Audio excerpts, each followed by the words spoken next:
दोस्तों अब हम बात करने वाले हैं सर्कुलर नंबर 220 की। थोड़ा सा टेक्निकल सर्कुलर है। ये डिटरमाइन करता है उस इशू को कि प्लेस ऑफ सप्लाई क्या होगा जहां पर कस्टोडियल सर्विसेज दी जाती हैं by banks to foreign portfolio investor.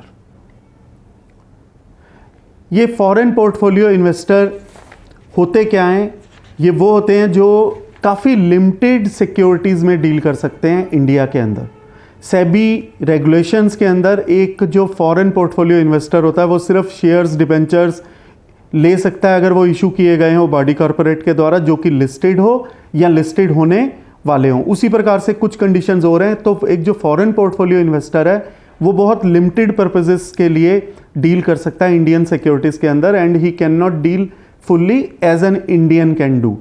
और कस्टोडियल सर्विसेज क्या होती है? कस्टोडियल सर्विसेज वो होती हैं जो कि एक बैंक के द्वारा एक फॉरेन पोर्टफोलियो इन्वेस्टर को दी जाती हैं, सिर्फ एक रिस्पेक्ट में कि क्लाइंट की सिक्योरिटीज़ के अकाउंट्स मेंटेन किए जाएंगे, उनके राइट्स और बेनिफिट्स को कलेक्ट किया जाएगा, ध्यान रखा जाएगा, क्लाइंट्स को इन्फॉर्मेशन वगैरह प्रोवाइड की जाएगी और उनके रिकॉर्ड्स भी मेंटेन किए जाएंगे। ऐसी सर्विसेज अगर बैंक के द्वारा फॉरेन पोर्टफोलियो इन्वेस्टर को दी जाती हैं तो ये कस्टोडियल सर्विसेज कहलाती हैं। इशू क्या है? इशू ये है कि कस्टोडियल सर्विसेज के केस में place of supply section 13 subsection 8 clause a के अंतर्गत माना जाएगा या नहीं माना जाएगा। Section 13 subsection 8 clause a of IGST act ये कहता है कि यदि किसी बैंक के द्वारा किसी अकाउंट होल्डर को जिस पर इंटरेस्ट मिलता है, इन that case place of supply वो होगा जो कि सप्लायर का एड्रेस होगा।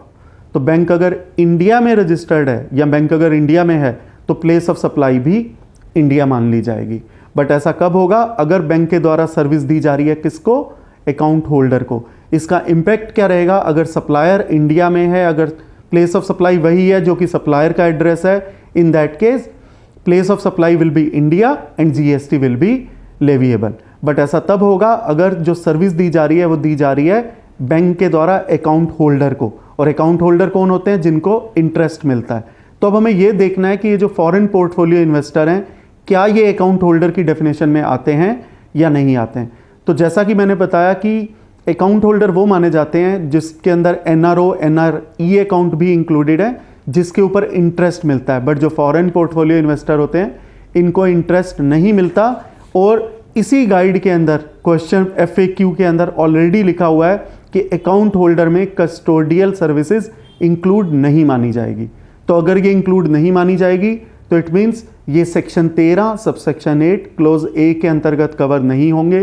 प्लेस ऑफ सप्लाई वो नहीं होगी जो कि सप्लायर का एड्रेस है। इट मीन्स GST, अगर प्लेस ऑफ सप्लाई को इंडिया नहीं माना जाएगा, GST नहीं लगेगा, तो फिर किस सेक्शन से प्लेस ऑफ सप्लाई डिटरमाइन किया जाएगा? तो general section, if there is no specific section then general section means section 13 subsection 2 will come into play for determining place of supply. और हमें 13 सबसेक्शन 2 मालूम है कि जो रेसिपिएंट का एड्रेस होता है वही प्लेस ऑफ सप्लाई मान लिया जाता है। अगर रजिस्टर्ड है तो उसका एड्रेस, अगर वो रजिस्टर्ड नहीं है तो जो एड्रेस रिकॉर्ड में अवेलेबल है वो वाला एड्रेस, और अगर कुछ भी अवेलेबल नहीं है तो बिल्कुल लास्ट रिजॉर्ट में सप्लायर के एड्रेस को प्लेस ऑफ सप्लाई माना जाता है। But wherever information is available then recipient's address और recipient's place is considered to be place of supply.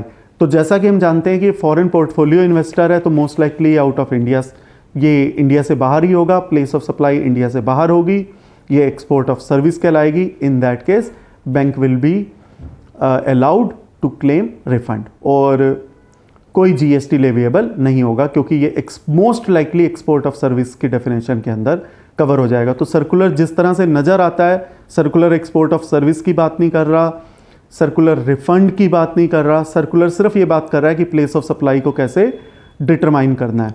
But उसके इम्पैक्ट जो है, इम्पैक्ट डिफरेंट है। अगर प्लेस ऑफ सप्लाई इंडिया होता तो GST भी लगता और रिफंड की स्थिति अराइज नहीं होती क्योंकि तब ये एक्सपोर्ट नहीं माना जाता। एक्सपोर्ट ऑफ सर्विस के लिए एक पहली कंडीशन है कि place of supply should be outside India, जो कि लिखा हुआ है section 2 subsection 6 of IGST act में। दोस्तों मैं उम्मीद करता हूँ ये डिस्कशन आपके लिए यूजफुल साबित होगी। धन्यवाद।